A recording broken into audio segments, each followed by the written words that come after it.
Embrace the power of knowledge at Sanskriti University, ranked first in most promising university in engineering and management in India. Visit www.sanskriti. नमस्कार, जागरण prime के इस खास show में आपका स्वागत है। मैं हूं एस के सिंह और मेरे साथ हैं हमारी टीम के साथी स्कंद विवेकधर। आज हम लोग चर्चा करेंगे एसएमई आईपीओ के बारे में। आपने देखा होगा कि मार्केट में जब कोई चीज़ ज़्यादा उसकी डिमांड होने लगती है तो कुछ ऐसे एलिमेंट भी मार्केट में आ जाते हैं जो अपने प्रोडक्ट को, क्वालिटी उनकी भले ही ख़राब हो लेकिन वो चाहते हैं कि उनका प्रोडक्ट भी महंगे दाम पर बिक जाए। ऐसा ही कुछ एसएमई आईपीओ में भी देखने को मिल रहा है। हाल में हमने कई आईपीओ देखे हैं जो बहुत ज़्यादा सब्सक्राइब हुए, 100 गुना से ज़्यादा सब्सक्राइब हुए, लेकिन उनकी लिस्टिंग के बाद पता चला कि फिर उनकी जो प्राइसिंग है वो काफ़ी नीचे आ गई। तो ये इस बारे में हम आपस में चर्चा करते हैं कि इसमें सेबी ने, जो हमारा रेगुलेटर है, उसने या एक्सचेंजेस ने क्या कदम उठाए हैं। तो स्कंद जी, ये समस्या शुरू कैसे हुई, इसका थोड़ा सा इसके बारे में बताइए। देखिए, समस्या तो हम कहेंगे तो 2-3 सालों से शुरू हो चुकी थी, लेकिन जिसको कहते हैं ना कि बिल्कुल ताबूत की अंतिम कील टाइप का, या ऐसा मौका जब कहते हैं लिड हट गया, वो हुई घटना एक अभी एसएमई आईपीओ अगस्त में आया था। उसका नाम था रिसोर्सफुल ऑटोमोबाइल जी।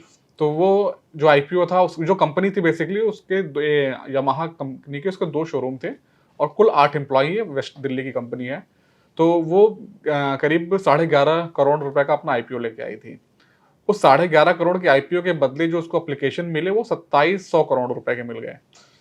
और जब ये बात सामने आई कि इस कंपनी के पास सिर्फ 8 एम्प्लॉई हैं और सिर्फ 2 छोटे शोरूम है और इतना ज़्यादा इसको सब्सक्रिप्शन मिल रहा है, तो ये बड़ा एक मीडिया में मुद्दा बना, सोशल मीडिया में बेसिकली मीम्स बने और बहुत ज़्यादा चर्चित हुआ। तो ये जो एक मामला रहा है, इसने जो है सबको जो है एक बार एक तरफ झकझोरने का काम किया।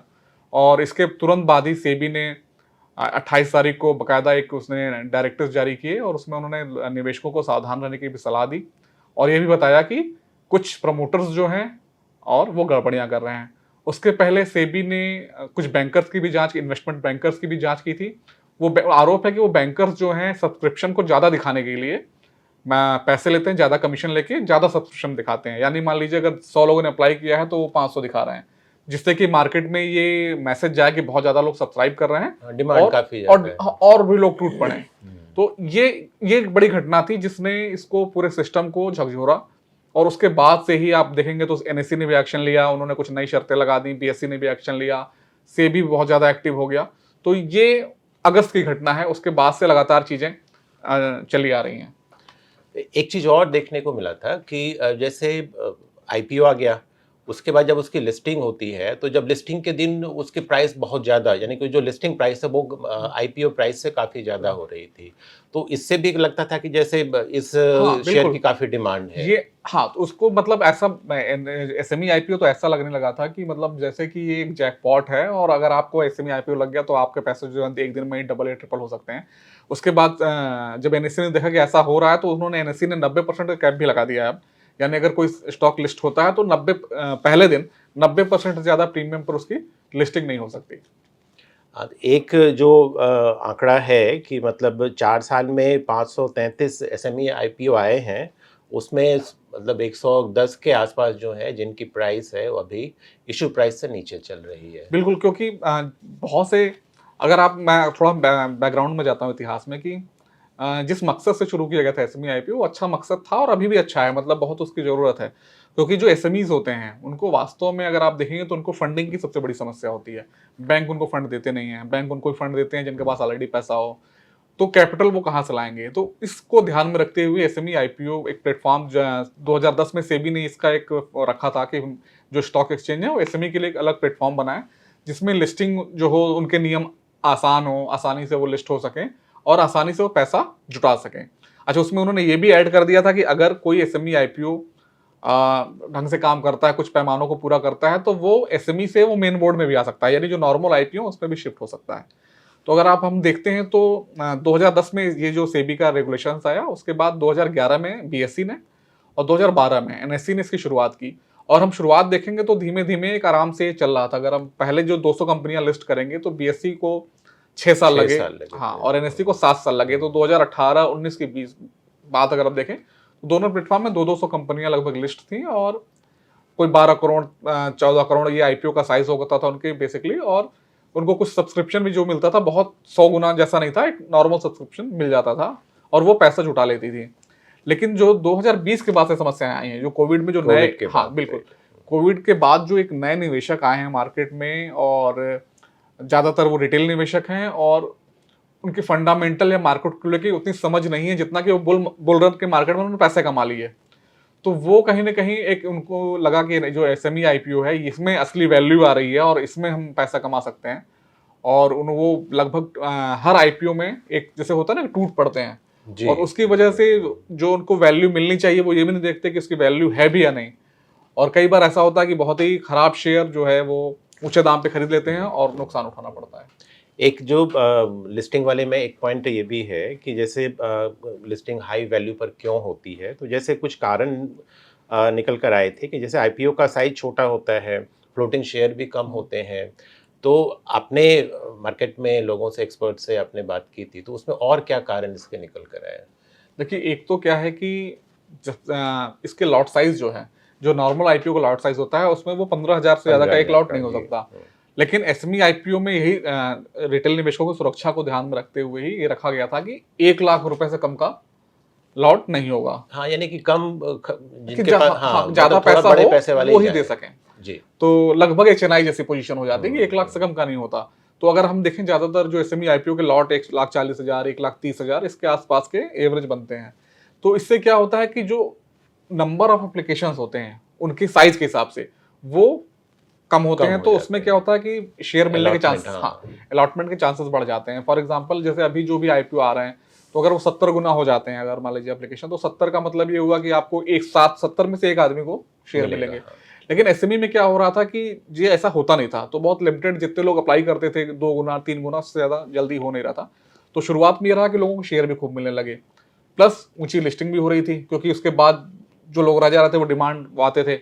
अच्छा, वो जो शुरुआती कंपनियां थी उन्होंने परफॉर्म भी किया। एक उसका अगर हम बैकग्राउंड में जाएंगे तो अगर हम 2020 से पहले के देखते हैं शेयर, तो उनके जो रिटर्न्स हैं वो बहुत अच्छे हैं। उन्होंने स्प्लिट भी लिया, वो बोनस भी हुए, जी। बहुत से आईपीओ मेन बोर्ड में आ मेन गए। बोर्ड में आए, तो हाँ। उससे लोगों को लगा कि जो इससे जो हो सकता है, जो आपको एसएमई आईपीओ में जो शेयर 40 रुपए का मिला था, वो हो सकता जब तक वो मेन बोर्ड में आया वो 2,000 का हो गया या 1,800 का हो गया। तो निवेशकों को बहुत अच्छा मुनाफा हुआ।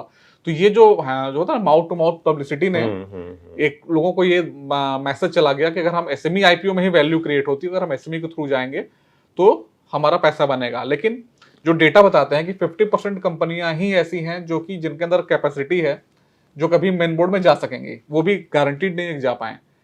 तो अगर जब भी एसएमई आईपीओ जाएं तो उसके बारे में ज़्यादा पड़ताल की ज़रूरत है। एसएमईज को पैसा जुटाना चाहिए और ये जरूरी है।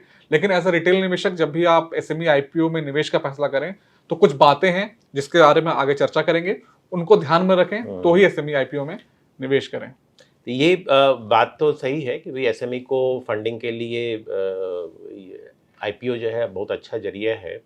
तो लेकिन इसमें चूक कहाँ पर हुई कि जैसे मान लीजिए अगर हम कहें, जैसे एक पॉइंट है कि इनके लिए जो ड्राफ्ट जो इनका होता है, आईपीओ का जो प्रपोजल होता है, उसको मंजूरी देने की प्रक्रिया आसान है। तो इसके हाँ। इसमें आप देखिए, क्या जैसे हमने कहेंगे? कहा कि नॉर्मल आईपीओ जो होते हैं, जिनको मेन बोर्ड आईपीओ कहते हैं, उनकी मतलब उनसे थोड़ा सा आसानी से एसएमई आसानी से आईपीओ ला सकें, इसके लिए जो रूल्स बदले गए थे या इनके लिए जो अलग से रूल बनाए गए थे, उसमें एक बात तो ये थी कि अगर आपकी पेड अप कैपिटल कम है तो भी वो अलाउड थे, तो पेड अप जी, कैपिटल ठीक हो गया। एक जो सबसे खास बात ये थी कि जो मेन बोर्ड आईपीओ होते हैं उनका जो रेड हेरिंग प्रोस्पेक्टस है उसको सेबी जांचता है, सेबी पड़ताल करता है, उसके बाद वो उसकी मंजूरी देता है।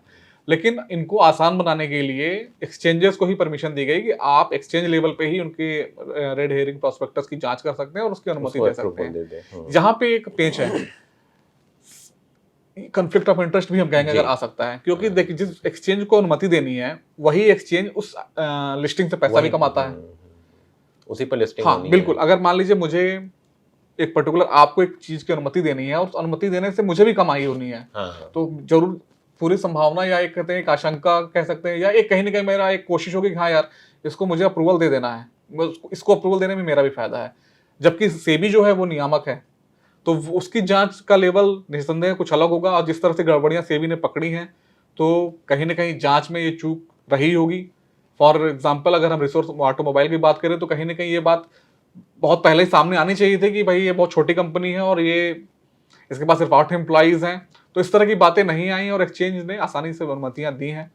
तो कहीं अगर आगे चल के इसको अगर सुधारना है, तो कहीं ना कहीं इसमें भी बदलाव लाने की जरूरत होगी। अगर एक्सचेंज ही करते हैं तो एक्सचेंज को इसके लिए लायबल बनाना होगा। अभी कल भी किसी कंपनी की लिस्टिंग हुई जिसकी जी। जो कम प्राइस पर हाँ, हुई अब जैसे कल्पना इस्पात है उस कंपनी का नाम है, तो कल्पना इस्पात ने 66 रुपए पे अपने इशू लाया हुआ था। लेकिन चूंकि अब वो माहौल खत्म हो गया, एक तरह से मार्केट में थोड़ा एसएमई मार्केट में भी लोग सावधान हो गए, सतर्क हो गए बाजार में इतनी खबरें आने से, तो उसकी जो लिस्टिंग हुई है वो 47 रुपए 40 पैसे पे हुई, यानी पर लॉट लगभग 30 से 32 हजार रुपए का नुकसान हर निवेशक को हुआ है। तो अब अगर कोई खरीदना चाहे ही, अगर कि भाई ठीक है हमें एसएमई आईपीओ में पैसा लगाना है, तो अब तो जैसे एक पॉइंट आपने कहा कि भाई बहुत सी कंपनियां हैं जो एसएमई प्लेटफॉर्म से मेन बोर्ड में गई हैं, तो ये तो एक अच्छा क्राइटेरिया माना ही जा सकता है। इसके अलावा और आप क्या सजेस्ट करेंगे कि किन बातों पर ध्यान देना जैसे हमने चाहिए? जब ये स्टोरी पे हम लोग रिसर्च कर रहे थे, तो कुछ जगहों से बात भी हुई, तो उन्होंने कुछ 3-4 फार्मूले बताए कि अगर उसको ध्यान दें और बिल्कुल हम वैसे बिल्कुल कहते हैं ना कि बेचैन होके निवेश ना पैसा करें, ना तो कुछ लगाएं, चीजें हाँ। जैसे एक तो ये है कि आप उसका मैनेजमेंट देख लें कि मैनेजमेंट का ट्रैक रिकॉर्ड कैसा है, भाई कितनी पुरानी कंपनी है। छोटी सी कंपनी का भी एक रिकॉर्ड होता है कि भाई वो ग्रो कर रही है, हर साल उसने ग्रो किया है। तो मैनेजमेंट का कैसा, क्या मैनेजमेंट में भ्रष्टाचार के कोई आरोप लगे हैं, कभी कोई पेनल्टी लगी है क्या, मैनेजमेंट का ट्रैक रिकॉर्ड कैसा है, एक तो बड़ा इंपॉर्टेंट हो जाता है। क्योंकि आफ्टर ऑल जो कंपनी को ड्राइव करेगा वो मैनेजमेंट करेगा। बिल्कुल। तो एक तो मैनेजमेंट कैसा है, दूसरा वो किस फील्ड की कंपनी है। मान लीजिए ऐसी फील्ड है जो ग्रोइंग है, मान लीजिए डिफेंस की कोई कंपनी है, अब डिफेंस इंडिया में ग्रो कर रहा है और वो डिफेंस में कुछ अच्छा इक्विपमेंट बनाती है छोटी कंपनी, या इंफ्रास्ट्रक्चर की कोई कंपनी, छोटी कंपनी इंफ्रा हमारे ग्रो कर रहा है, तो अगर वो ग्रोइंग मार्केट में है तो उसके चांसेस, और अच्छा मैनेजमेंट है तो उसके चांसेस हो जाएंगे कि वो आगे चल के अच्छा बिजनेस दे। बेहतर करेगी। इससे आप ये भी अनुमान लगा सकते हैं कि हाँ, ये क्या मेन बोर्ड में जाने की इसकी संभावनाएं कितनी है, क्या ये 3-4 साल में मेन बोर्ड में जा सकती है। अगर आपको लगता है नहीं अभी तो ये बहुत छोटी है और मेन बोर्ड तक पहुंचने में, क्योंकि मेन बोर्ड में पहुंचने के लिए एक अच्छा लंबा चौड़ा क्राइटेरिया है, तो अगर उसका पालन कर पाएगी, वहां तक पहुंच पाएगी कि नहीं पहुंच पाएगी। अगर उसको लगता है कि पहुंच पाएगी तो डेफिनेटली एसएमई आईपीओ पे हम जा सकते हैं। तो ये कुछ क्राइटेरियाज हैं, इसका हमको पालन करना चाहिए, और अगर इतनी चीजों पे वो लगभग फिट बैठता है तो एक बार एसएमई आईपीओ के बारे में सोचा जा सकता है।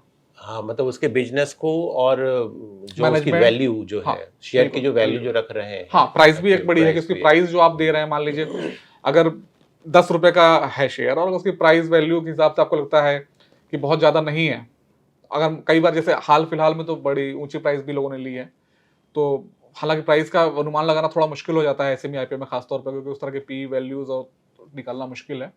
लेकिन फिर भी एक अंदर आपको समझ में आ जाता है कि हाँ, किसकी वैल्यूएशन ज्यादा तो हाँ, नहीं है। उस फील्ड की जो दूसरी हाँ, कंपनियां कंपनियां हैं उससे कंपेयर करके, जो उनसे पीयर्स हैं उनसे कंपेयर हाँ। करके हम निकाल सकते हैं क्या वो ज्यादा है। अगर लगता है कि वाजिब है, मैनेजमेंट अच्छा है, मार्केट बड़ा है, तो हम डेफिनेटली एसएमई आईपीओ पे जा सकते हैं, अदरवाइज उसको अवॉइड ही करें तो बेहतर है। तो आपने आज की चर्चा में देखा कि मतलब एसएमई आईपीओ में किस तरह की गड़बड़ियां हाल के दिनों में सामने आई हैं। यहाँ मैं ये भी स्पष्ट करना चाहूँगा कि गड़बड़ियां कुछ चुनिंदा कंपनियों में हुई हैं।